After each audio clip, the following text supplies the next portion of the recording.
गड़गड़ाहट जो रहे आज रुकुम के कानों में पड़ी। रुकुम उधर से आया, पिताजी से बोला, ओ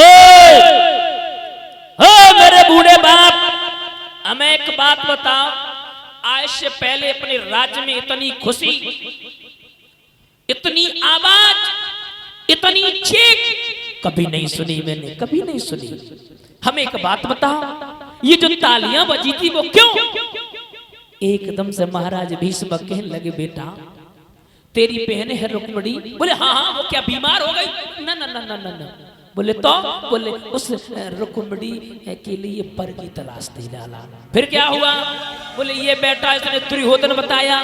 बोले फिर क्या हुआ? बोले इसने धर्मराज को बताया। बोले फिर क्या हुआ? लेकिन तुम्हारा जो छोटा वाला, ये छोटा वाला है भाई? बोले हाँ हाँ। बोले उसने कहा है द्वारकाधीश भगवान कन्हैया कैसे रहेंगे?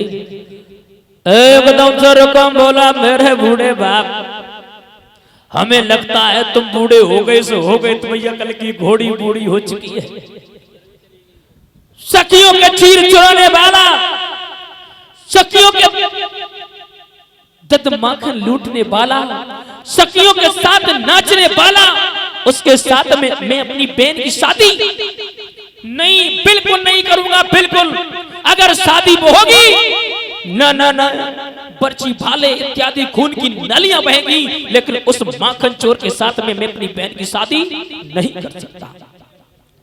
एकदम से बूढ़ो बाप बोले, लला घर में भगवान कन्हैया आ जाएंगे, अपना आंगन पवित्र हो जाएगा। बोले नहीं, बिल्कुल नहीं, उसके साथ में शादी बिल्कुल नहीं हो सकती। अरे पिताजी तुम्हें बताओ, उसके ना बाप का पता है, किसी ने जन्म दिया, किसी ने पाला। ना ना ना ना, बिल्कुल नहीं, बिल्कुल नहीं शादी होगी। एकदम से जवाब दियो है, लाला एक बात बताओ, तुम भी तो उनके भैया हो, तुम्हारी निगाह में अगर कोई सुंदर सा पर हो, सुंदर सा घर हो, लेकिन एक बात बता दे श्रोताओ, जब आपका बेटा आपके बराबर हो जाए, आपके जूता में उस पुत्र का पैर अगर बन जाए ना, तो एक लड़के का दर्जा मत दे, न किसी दिन बेइज्जती हो जाएगी। अगर दर्जा दे तो अपने दोस्त का कोई भी कार्य करे तो उससे पूछे, क्योंकि पहले में और अब में बहुत बड़ा अंतर हो गया है श्रोता। पहले में और आज में बहुत बड़ा अंतर हो गया है। पहले हमारे बुजुर्ग लोग सभी लोगों को शिक्षा देते थे, सभी लोगों को बताते थे ऐसा नहीं ऐसा कर लो, ऐसा नहीं ऐसा कर लो, लेकिन आजकल ना ना ना, कुछ नहीं। मेरे श्रोताओं, रुकुम बोला, पिताजी एक बात कहें? बोले कहो। अगर शादी होगी तो चंदेरी के राजा शिशुपाल के साथ में हो रही, अन्यथा शादी नहीं होगी। महाराज भीष्म रोने लगे, भीष्म रोने लगे, कहने लगे, बेटा बेटा एक बात बता, कहां तेरा ये साला है और उसके साथ में तू शादी करेगा? बिल्कुल नहीं बेटा, एक मेरी बात मान ले। एकदम से जवाब दिया, ना ना ना, बिल्कुल नहीं। अगर शादी होगी तो चंदेरी के राजा शिशुपाल के साथ में होगी, अन्यथा शादी नहीं होगी। मेरे श्रोता बंधुओं, बूढ़ा बाप रोने लगा, रो करके कहने लगा, बेटा बेटा एक बात सुन बेटा, मेरे कोई 10-20 बिटिया नहीं है लाला, लाला और इकलौतिया दिया रे हमारी।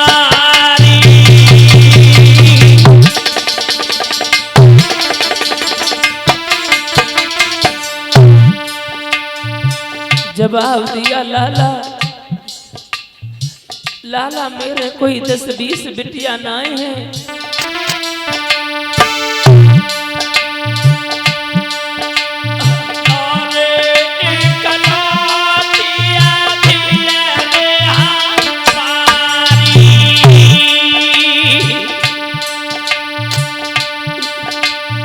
और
भीष्म कहने लगे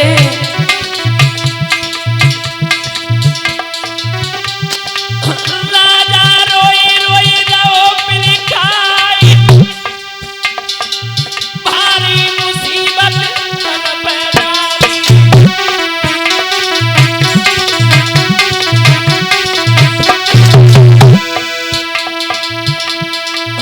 दादा समय बड़ो रे बलवान अज महलन में राजा रोवे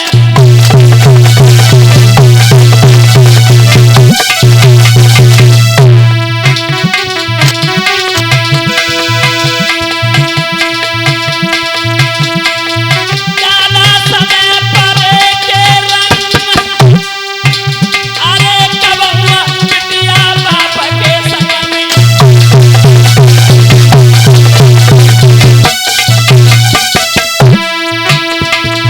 लाला मेरी बन की बिगाड़ी दीनानाथ मेरी बन की बिगाड़ी दीनानाथ अज महलन में राजा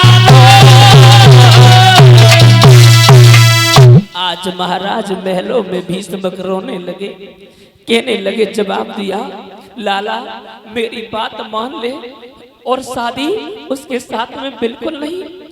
मेरे श्रोता बंधु कथा के प्रेमी सज्जनों जैसे इतनी बात सुनी भीष्म रोने लगे कहने लगे बेटा अभी भी मेरी बात मान लो। शिशुपाल इधर बैठा है उधर और इधर महाराज मन में विचार किया रुकुम कहने लगा शादी अगर होगी तो उसी के साथ में होगी। मेरे श्रोताओं बात नहीं मानी नाई और ब्राह्मणों को बुलवा करके आज महाराज खत लिखने लगा पत्र लिखने लगा। नाई और ब्राह्मणों से कहा जाओ ये मेरा खत पहुंचा देना। मेरे श्रोताओं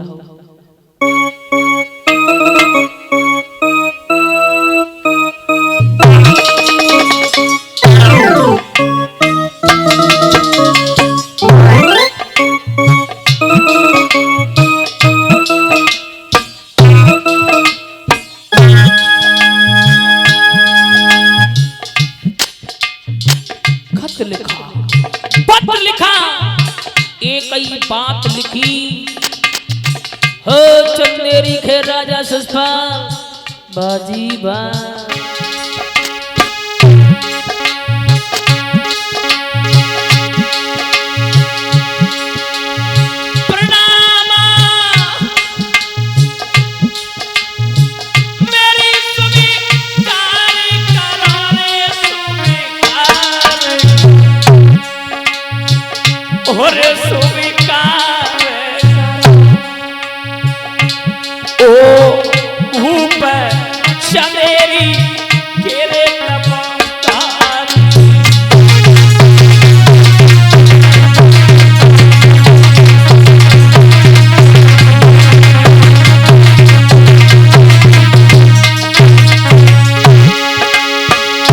चंदेरी के राजा शिशुपाल अभी तक तो हम तुमसे जीजा तुम हमसे जीजा काट रहे अब हम तुमसे कहेंगे और सुनो ज्यादा नहीं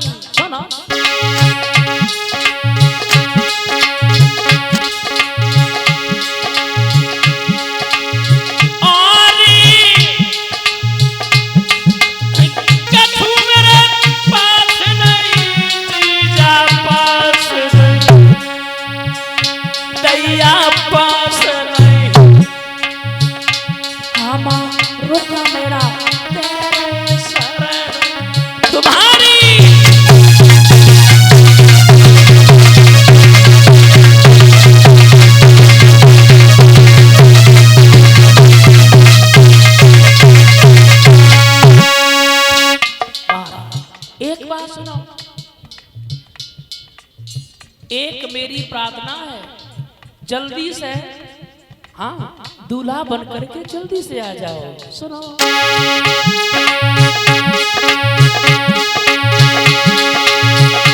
होशियारी से आइयो दूल्हा बन तुम दूल्हा बन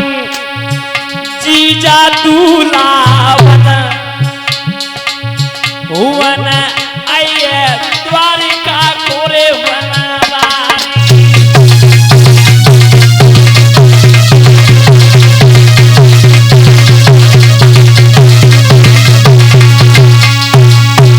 आज महाराज वो खत लिख दिया। खत जैसे ही लिखा मेरे कथा के प्रेमी सज्जनों, खत लेकर के नाई और ब्राह्मणों से कहा जाओ, जाकर के खत ये पहुंचा देना। महाराज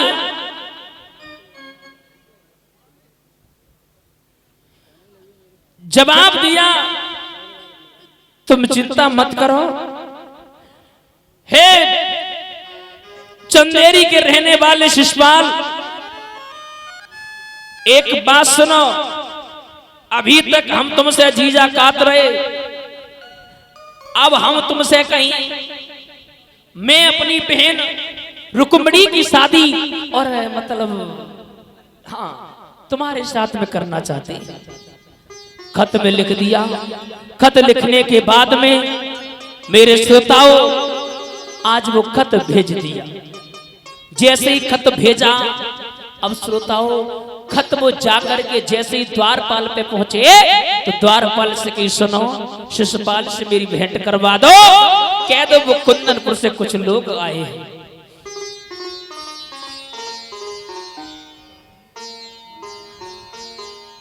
और इसी बीच में सुमित यादव ग्राम गुजरीपुर से हार डाल करके सम्मानित कर रहे हैं, बहुत बहुत धन्यवाद। और हमारे सभी साथियों को 11-11 रुपये सम्मानित कर रहे हैं। मेरे श्रोताओं आज जैसे ही वो खत जो था,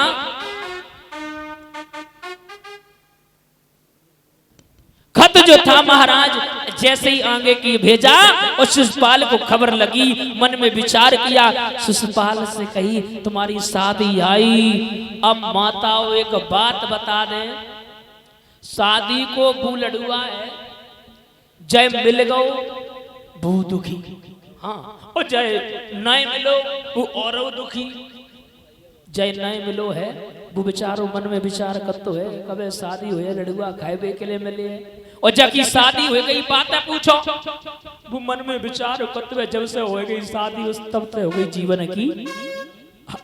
महाराज खत जैसे ही पहुंचा,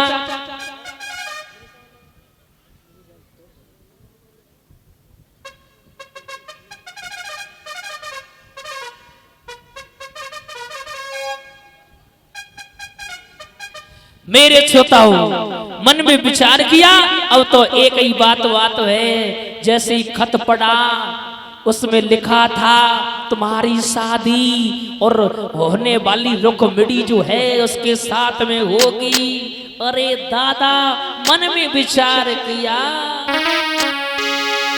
अरे गुर्बत से छाए गई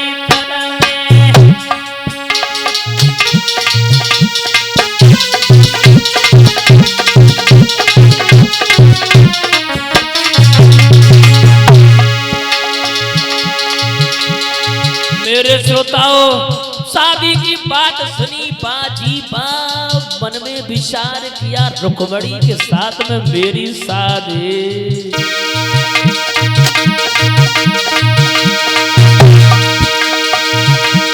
अरे खुशबत सी छाई गई तन में,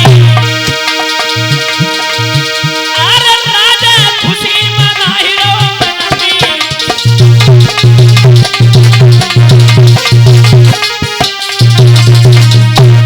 श्रोताओं जाय के पूछो बिचरे भवन में, खुशी मनाई रहो भाई महलन में।